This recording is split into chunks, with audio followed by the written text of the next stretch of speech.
edition of the Salty Thoughts of Mike Step podcast. This is more like a continuation from last night, yesterday afternoon, concerning the firing of Tom Thibodeau and the aftermath of such things. I've had about 24 hours to let it marinate, and I still don't get it. Like, I was listening to the Michael K show earlier, and he had Frank Isola on, and they were saying that was more like a civil war in the front office concerning World Wide West, getting into Dolan's ears, pretty much usurping the supposed authority by Leon Rose. Jalen Brunson probably didn't have that much of a say because they didn't bring it to a table, but it's more along the lines of he didn't sign off on it. But at the same time, the feeling will still be felt because his father is still on the coaching staff. Also, some of the candidates that might be in consideration. You have Johnny Bryant, assistant coach of the Cavaliers, former assistant coach of coach of the New York Knicks, front office and so forth, scouting department or something like that. And I just saw something on my thing and I'm like, what the hell is got on my anyway. Also, some people are actually saying Jason Kidd. Okay, number one, he's still on the contract, so you would have to give some type of compensation. Number two, do you think he's going, all right, maybe he wants to come back to New York and succeed on the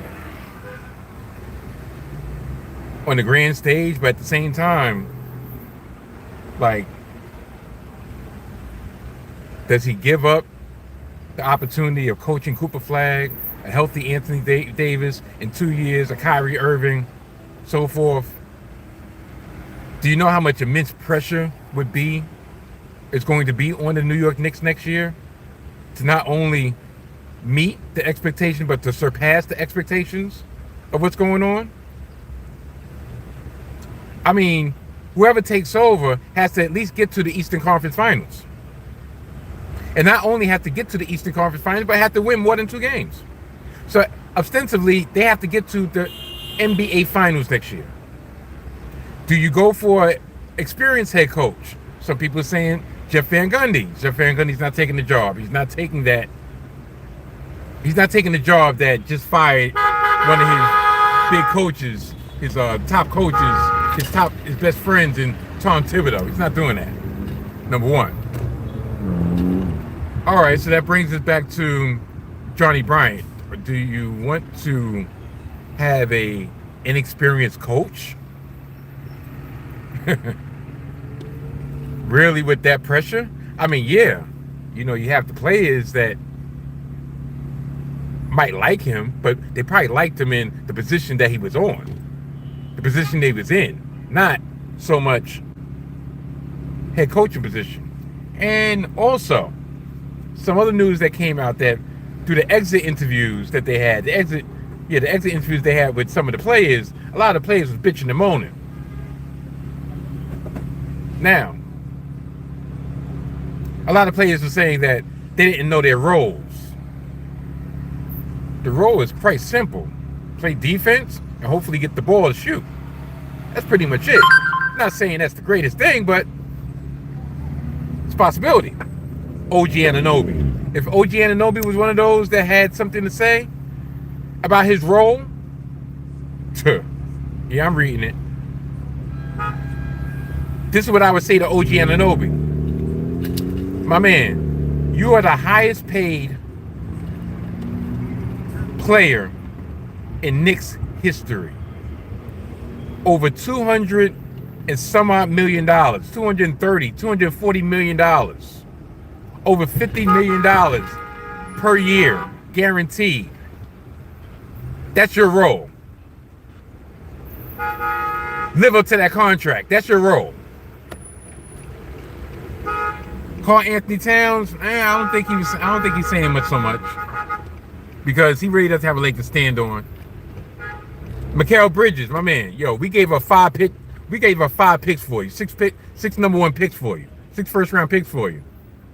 And that got us 17 points a game during the season. Less than 2 free throws a game. Like, my man, take it to the fucking hole. If I saw one falling out of bounds 3, fadeaway mid-range shot, which, don't get me wrong, the art of the mid-range game is severely underrated. But, my man, get to the fucking hole. You're in the hole, get some contact. Get an N1. And get a better shape up. Yeah, I want to talk. I'm bald. So what?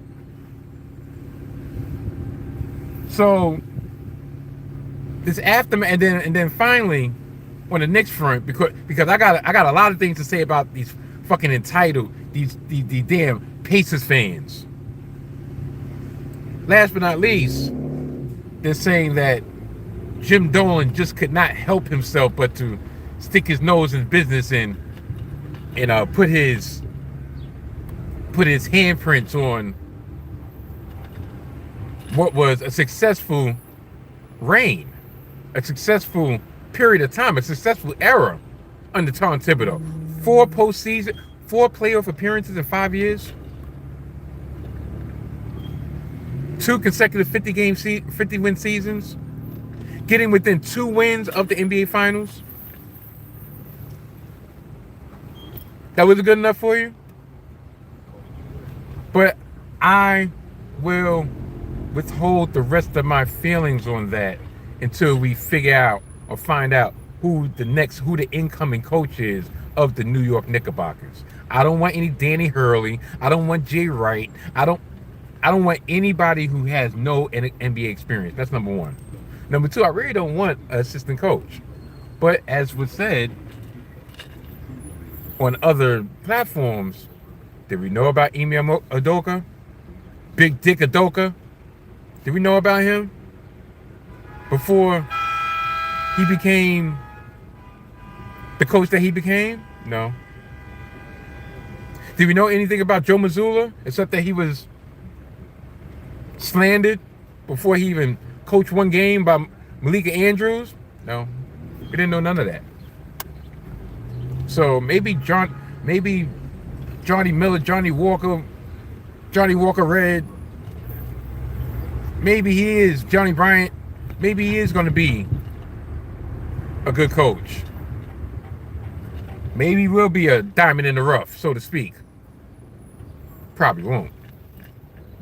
Anyway, now, Indiana Pacers fans, or should I say delusional Indiana Pacers fans, you know I hate y'all motherfucking guts. See, I tried to be an upstanding individual. I tried to be a benevolent individual. I tried to be an understanding individual and say, you know, listen, fan Benson, trust me, I don't feel a way. I don't get my feelings, well, at least not anymore. But y'all motherfuckers acting like y'all a dynasty. I'm sorry. The representatives y'all have for your team, you have Halliburton as your star player, as his arrogant, front-running bitch, as your star player, that so he thinks so highly of himself that he tried to undercut his teammates' moment by assuming that he was going to actually be the Eastern Conference Finals MVP, which I feel like, listen, I'm sorry. See, this is where trophy culture gets a little bit too much. No, we have an MVP of the season. We have an MVP of the finals. Next thing you know, we're going to have most outstanding player of the play-in or most outstanding player of the first round or MVP of the Eastern Conference semifinals. No. No. But not only that, then you have Pat McAfee. Pat McAfee, who's a transplanted Indiana native. That motherfucker's from Pittsburgh. They got Pat McAfee talking mucho shit. And then complains, I'm not paying $70,000 for a ticket. Y'all couldn't comp me? No, motherfucker. No, we can't comp you. You talk shit about the New York Knicks and then you want a free ticket? Don't you make at least $25 million a year? Aren't you a yinzer for Pittsburgh? You kicked the fucking couple oblong balls in the Indianapolis RCA Dome, and you think you're a fucking hero? Matter of fact, maybe I'm mistaken, but did they win a chip with Pat McAfee? I don't believe so. I think they might have won a chip with Mike Vanderjack. No, matter of fact, Vinatieri. I don't think they won a chip with Pat McAfee. Maybe I'm mistaken. But it's the Pacers fans that don't even have me in a lather. It's just the fact, since I have this platform, why am I not going to spew my salty thoughts on these cocksuckers? And I say that most endearingly. You know, I try to be humble in my loss. I try to be humble in our downtown and say, you know what? You don't have to be a fan of the Knicks to have an opinion. But I want to know where does the Knicks hate come from? Then when I realize it's the Pacers fan, I'm like, okay, I get it. You're not used to good things. You're not used to nice things. Aren't y'all the aggressors? Weren't y'all the initiators of the malice in the palace? It took y'all how many years to get over that? How many years did it take to get over that? It took y'all 25 years to get to the NBA Finals, and it's taken us, and we're on our 26-year drought. Okay. I know one thing. Y'all motherfuckers better win.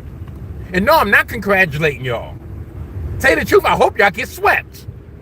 I hope y'all get embarrassed. I hope y'all get decimated.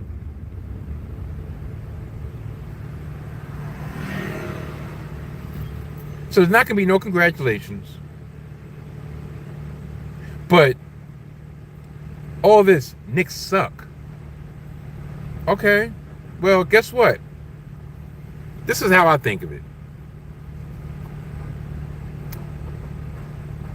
If y'all don't win a championship, the only thing y'all did was play more games for second place.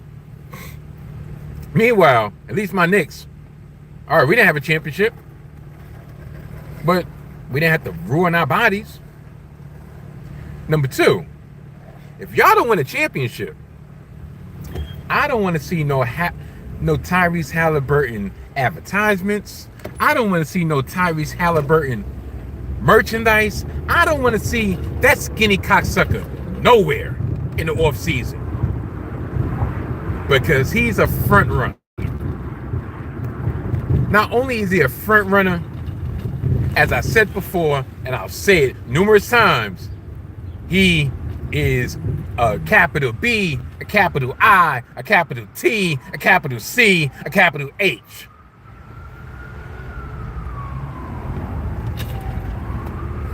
I don't know. Maybe it's this new era of fan, this new generation of fan that just feels like to put their team up on a pedestal, they have to step on other people. Look, my fellow brethren with the Knicks, they're the same. Well, at least the new generation. But like I said, no, I'm not giving no kudos. Like I said, y'all better win. Y'all better win. I'm really biting my tongue for a lot of things that I want to say, but you know what? I'm not going to say it prior to the NBA Finals. No. I'm going to wait until y'all at your lowest. And then I am going to pour salt, proverbial salt, all over your big wound. Your big bleeding wound. That's what I'm going to do. And I'm going to have immense pleasure in dancing on the grave of the Indiana Pacers. Because one thing is for certain, when you talk mucho shit, I don't hear not a peep coming from OKC. I don't hear a peep coming from the OKC fans. But yet I got Indiana Pacers fans all in my mentions, all in my comments, all in my chat. Talking shit. Y'all better win. Y'all better win. Because if y'all don't, I'm going to be like Birdman out this bitch. Rubbing my hands. Pray for your downfall. I be hating fan bases like you. That's why I hate Indiana. I be hating Halliburton, 'cause he's the bane of my existence. Yeah, let me get out of here. I'll catch y'all later. Thanks for tuning in. Holla.